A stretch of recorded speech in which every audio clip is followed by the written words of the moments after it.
Don't call it panic. The Jeb Bush campaign swears there is no panic. What there is, efficiencies, downsizing, slash salaries, travel cutbacks, which, of course, from the outside looks an awful lot like panic. There are even once unthinkable questions about how much time is left before he is forced to drop out.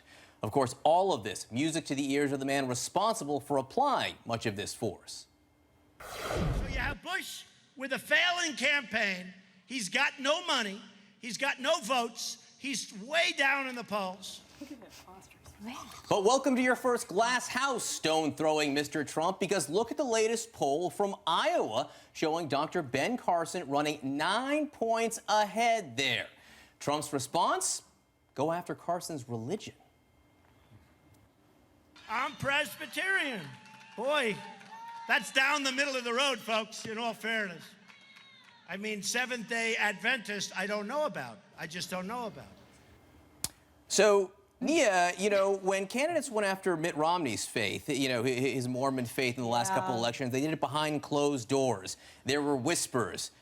Wow. I mean, that's rough there's stuff. no whisper there. Yeah, it's rough stuff, particularly because this is a real strength, right, for Ben Carson. He, for years, has built up a real base among evangelicals. It is true, though, that some evangelicals are a little skeptical of the Adventist faith. There's some differences in terms of doctrine there. I don't know if Donald Trump is aware of that, but he's certainly highlighting that. I do think it's dangerous, though, for Donald Trump, because again, this is Ben Carson's strength. He's also talked about him being low energy, and I think Ben Carson's comeback was like, I've done 12 to 18 hours of surgery, which I think was... Do you know which presidential candidate has talked about faith in ways that we've rarely heard before? Dr. Ben Carson, right? Yeah. Ben Carson said he wouldn't support a Muslim in the White House. Ben Carson said had Jews been armed in Nazi Germany, we wouldn't have had the Holocaust there.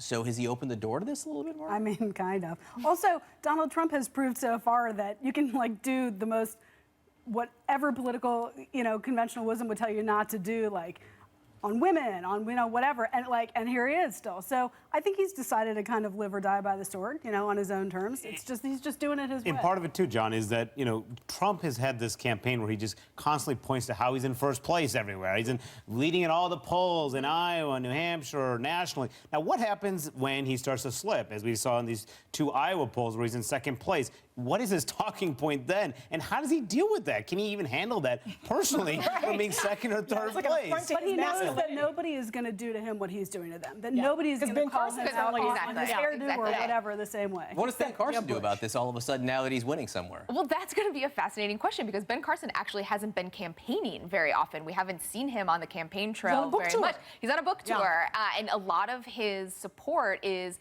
grassroots, built up from people who have followed him throughout his career. Now there's going to be a lot of focus on him when he's in the debate next week. He's going to be getting more time, more questions on policy, which has not been a strength of his. But again, this is a cycle where some of these standard things that we expect candidates to rise and fall on have just not mattered. So one of the things we expected this campaign was Jeb Bush to largely be leading for much of the campaign, which he is not doing right now at all. In fact, he just cut his staff, he's cutting salaries. This is a big thing, and he was asked about what's going on the campaign trail, and he's getting pretty combative about it. Listen. If this election is about how we're going to fight to get nothing done, then I don't want any part of it. I got a lot of really cool things that I could do other than sit around being miserable, listening to people demonize me and me feeling compelled to demonize them. That is a joke. Elect Trump if you want that. Manu, Megyn Kelly on Fox News asked Jeb Bush this week, when will you drop out? Or are you essentially? Yeah.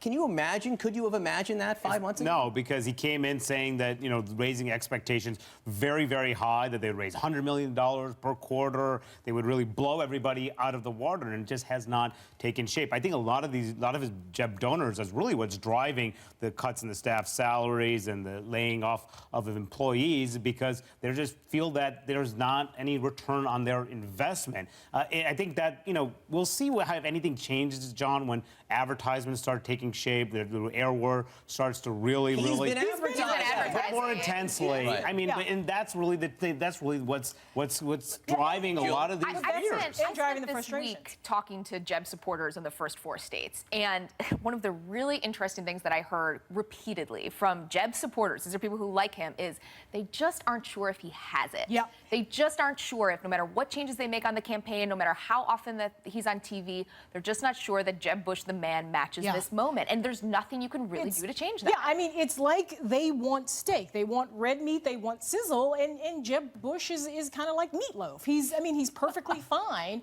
but no one gets excited about meatloaf. Yeah, it's like turkey. I've heard people say that he needs a Hillary Clinton-like performance at this debate to set this back on track. That's a high bar potentially, right? I mean, that's true. When we talk about panic, I think there is obviously a measured panic going on here.